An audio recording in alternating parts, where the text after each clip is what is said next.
एक और formula revision करते हैं। एमएम हाइपोथेसिस का फॉर्मूला क्या चीज़ था? P0 equal to P1 plus D1 divide by 1 plus KE था। वैल्यू ऑफ फॉर्म या एन P0 के लिए फॉर्मूला क्या था? N plus change in N into P1 plus earning minus investment whole divide by क्या था? 1 plus KE।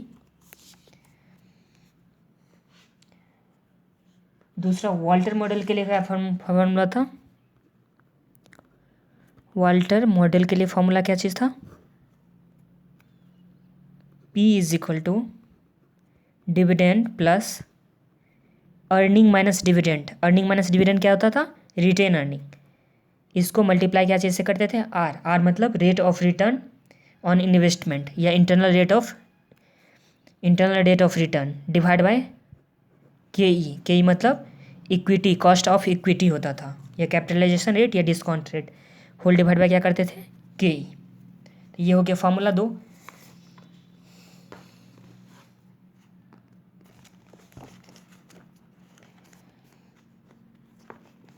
Illustration number 11। RST limited has a capital of 10 lakh. RST limited has a capital of 10 lakh. In equity share of 100 is, तो number of equity share कितना आ गया? 10,000। The share are currently quoted at par, मतलब share का current market price कितना हो गया? 100 रुपया। The company propose to declare a dividend of 10 rupees. Company dividend कितना डिक्लेयर करना चाहता है? 10 रुपये का at the end of current financial year. The capitalisation rate of risk class of which the company belongs is 12%। तो के कितना हो गया? 12%। कैपिटलाइजेशन रेट के हो गया 12%। What will be the market price of the share eight the end of the year if a dividend is not declare, dividend is declare. तो ये दो केस हो गया, डिविडेंड डिक्लेयर कर रहा है या नहीं डिक्लेयर कर रहा है, तो दोनों केस में मार्केट प्राइस क्या चीज़ होगा ये निकालना है। और हम लोग के पास क्या चीज़ मालूम है? नंबर ऑफ शेयर मालूम है और current market price of share मालूम है और डिविडेंड डिक्लेयर जितना किया हुआ है वो डिविडेंड मालूम है।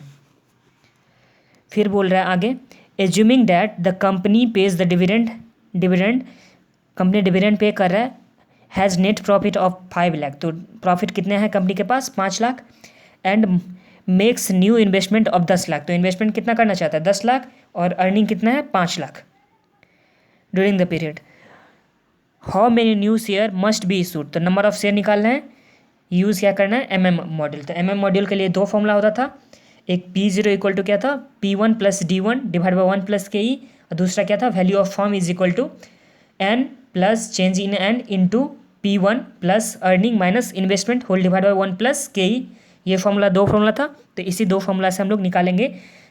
3 चीज़ निकालना है, एक बार डिविडेंड नहीं डिक्लेयर कर रहा है उसके बाद उसमें क्या होगा? Market price. एक बार डिविडेंड डिक्लेयर कर रहा है तब मार्केट प्राइस क्या है, और तीसरा क्या निकालना है? नंबर ऑफ शेयर निकालना है।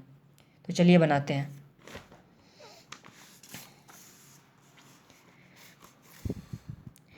First number, when dividend not declare.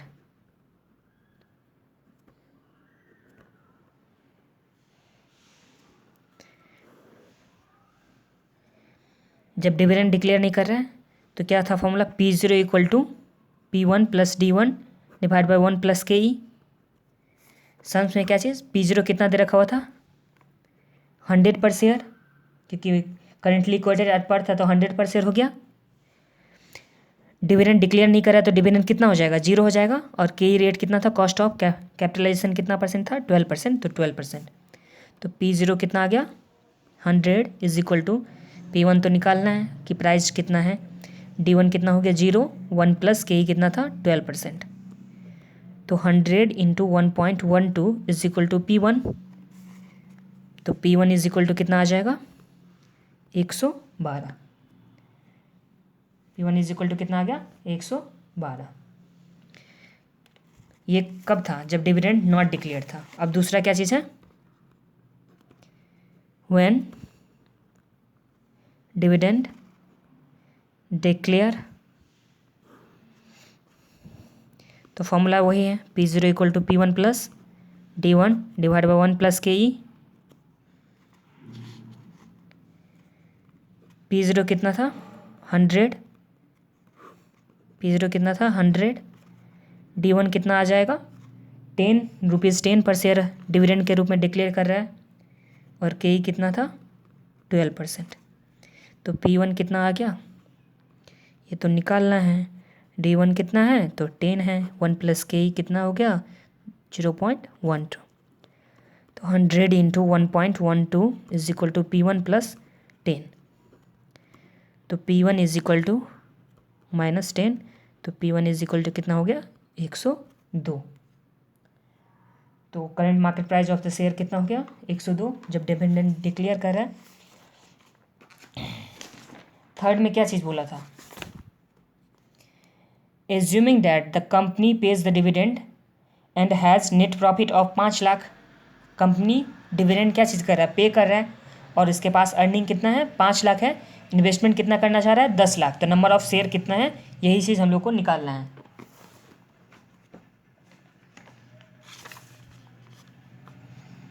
Number 3,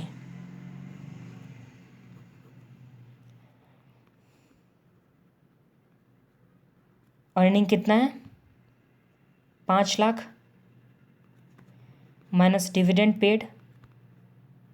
dividend paid कितना क्या होगा 10,000, नंबर ऑफ शेयर था और 10 रुपीज़ करके दिया, तो 1 लाख का डिविडेंड पे कर दिया।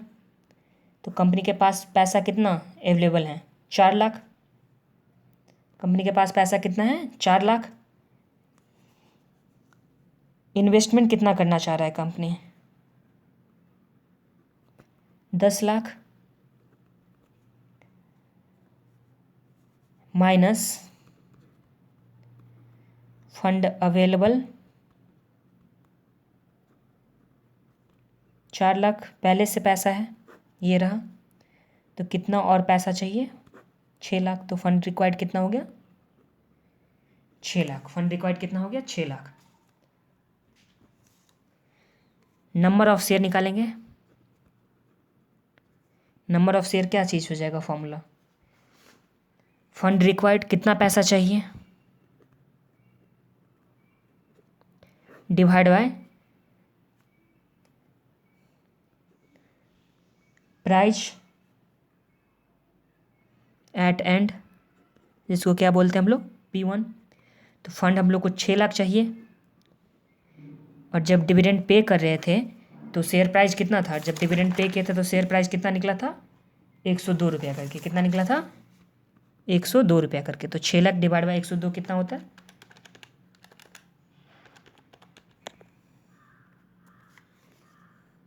5882.35। तो ये कितना आ जाएगा 5883, क्योंकि पॉइंट में तो शेयर इशू नहीं कर सकते, तो ये क्या आ गया इतना share answer.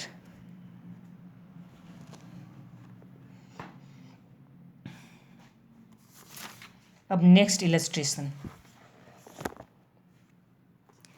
Illustration number 12। The following information pertain to messrs XY limited. Earning of a company is 5 lakh, dividend pay out ratio कितना है 60%। तो अर्निंग है 5 लाख, उसका 60% डिविडेंड पे कर देगा, तो कितना पे कर देगा 3 लाख पे कर देगा। नंबर ऑफ शेयर आउटस्टैंडिंग कितना है 1 लाख। तो number of share outstanding 1 lakh है, अर्निंग था 5 लाख, तो 5 लाख डिवाइड बाई 1 लाख, तो अर्निंग पर शेयर कितना आ गया 5 रुपया। इक्विटी कैपिटलाइजेशन रेट कितना है 12%, तो के ई कितना दे हो गया 12%। Rate of return on investment, तो आर कितना हो गया 15%। What would be the market value per share as per Walter model. तो वाल्टर के मॉडल के से हम लोग क्या निकालेंगे मार्केट प्राइस कितना होगा। और दूसरा क्या चीज़ है what is optimum dividend pay out ratio according to Walter model and the market price of the company share at date pay out ratio. तो मार्केट प्राइस कितना है और कौन सा ऑप्टिमम पे आउट होना चाहिए डिविडेंड के लिए, ये हम लोग को दो निकालना है।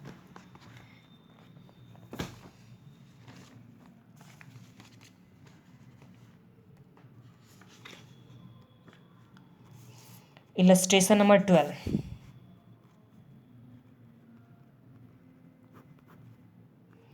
अर्निंग पर शेयर 5 लाख रुपया था, earning divide by number of share 1 lakh था, तो अर्निंग पर शेयर कितना आ गया 5। Dividend per share, dividend per share कितना आ जाएगा 5 रुपया अर्निंग पर शेयर था और 60% डिविडेंड के रूप में पे कर दे रहा है। डिविडेंड पे आउट रेशियो 60% है, तो डिविडेंड कितना आ गया पर शेयर 3 आ गया। डिविडेंड पर शेयर कितना आ गया 3 आ गया। के सम्स में कितना दे रखा हुआ है 12% और rate of return on investment कितना दे रखा है 15%। वाल्टर मॉडल के लिए फॉर्मूला क्या था P is equal to D plus D minus E minus D into R divide by K E whole divide by K ई। तो डिविडेंड कितना था 3 प्लस अर्निंग कितना पर शेयर था 5 माइनस 3 इंटू रेट कितना था 15% divide by 12% whole divide by 12%। 3 plus 2 into 0.15 divide by 0.12 whole divide by 0.12। तो ये कितना आ जाएगा 2 into 0.15 divide by 0.12 plus 3 divide by 0.12, तो 45.833 आ गया। ये हम लोग का क्या चीज़ आ गया मार्केट प्राइस आ गया। ये हम लोग का क्या चीज़ आ गया मार्केट प्राइस। अब वाल्टर मॉडल में क्या चीज़ था कि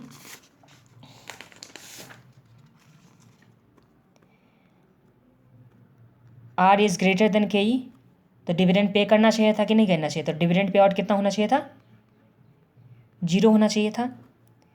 आर इज इक्वल टू के आउट, तो इसमें कुछ भी कर सकता है, डिविडेंड पे भी कर सकता था या नहीं भी पे कर सकता था। और ये क्या चीज़ था आर इज लेस देन के, तो डिविडेंड पे आउट कितना होना चाहिए था 100%। कितना होना चाहिए था डिविडेंड पे आउट 100। इसका मतलब ये था कि कंपनी कितना कमा करके दे रही है, तो वो क्या चीज़ हो गया था आर, और के ई क्या चीज़ था इन्वेस्टर का एक्सपेक्टेशन कितना, तो वो क्या चीज़ था के ई। तो इस सम्स में आर इज इक्वल टू कितना है 15% और के इज इक्वल टू कितना है 12%। तो ये कौन सा में फॉल करता है, तो आर क्या चीज़ है ग्रेटर देन के ई, तो डिविडेंड पे करना चाहिए, तो आंसर इज नहीं, डिविडेंड कुछ भी पे नहीं करना चाहिए। तो जब डिविडेंड पे नहीं करेगा तो फॉर्मूला तो वही रहेगा P is equal to D plus E minus D into R by K E whole divide by K E.